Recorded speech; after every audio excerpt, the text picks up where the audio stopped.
Now, the best way to get to know people is not actually by experiences. Sometimes people don't always act according to the way that they are, but rather by knowing their thoughts, by having intimate time with them, is how you get to know a person. I want to go back to Susie and her hugs, because everyone kind of related to that. We absolutely know. This church knows. I know if you're visiting, you don't know that. Please understand, Susie is a big hugger. She loves people, absolutely loves people. I believe that. But if I think about it, I haven't been hugged by Susie in a while. In fact, every Sunday I come, I don't get a hug from Susie. Now, sometimes it's because she's not here, or sometimes it's because we just didn't connect paths, or she was so busy hugging every other person in the church that I didn't get to hug her. And if I were to go back and look at my experiences, I would say, wait a minute, maybe I've only been hugged a few times by her, not every Sunday. Why do I have this thought in my head that she's a hugger, that she wants to hug me every time I see her? Why do I think that? Because my experience tells me something different. My experience is I often come to church and don't receive a hug from Susie. I'm actually kind of glad that she's not here this morning. I think that they're on vacation, because she would probably run up here and hug me for me saying I didn't get hugged. But anyways, my experience should be speaking volumes to me and telling me, my experience says, no, she's not a hugger. She didn't hug me. I probably have more Sundays where I'm not hugged by her than when I am. But why do I not believe that? Why do I still believe? And why do all of you who probably had the exact same experience as me still believe in the hugging power of Susie? Because we know her. It's not our experiential knowledge of her. It's our heart knowledge of her. It's because we understand who she is. We understand her heart.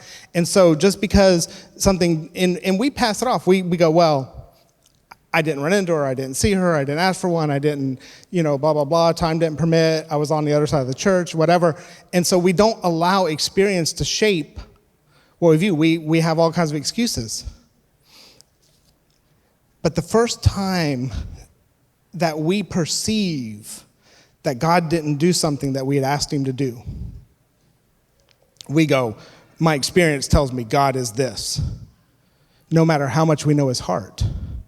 And we don't look at the circumstances around it, and we don't consider a lot of the stuff that happened. Where were we? Where was he? Did our paths cross? What was going on?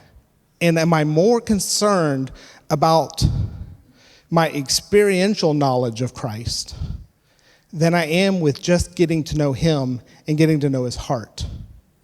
Because when we really get to know someone, when we really get to know their character, that's where true faith comes from.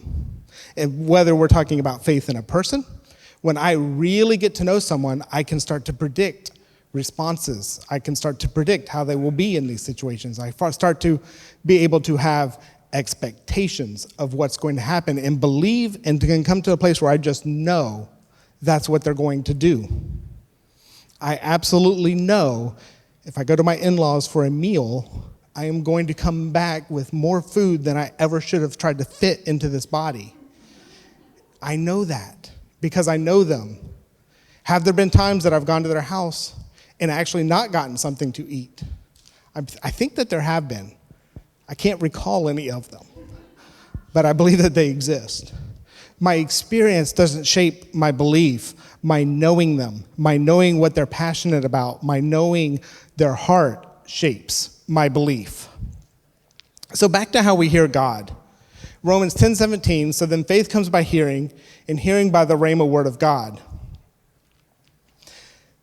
So if rhema is the spoken word of God, how do we hear what God is saying to me? The same way we would get to know anyone, intimate time with him. The best way to know God's character is not through experience. And by experience, I'm talking about just whatever things we go through in life, but also even things like a church service or worship service or, saying, I felt something during this time. There's a reason we do that. There's a reason we fellowship together. There's a reason for that. But the most important thing for getting to know him is that intimate one-on-one time with him. That time where it's you and him, and you're just getting to know him.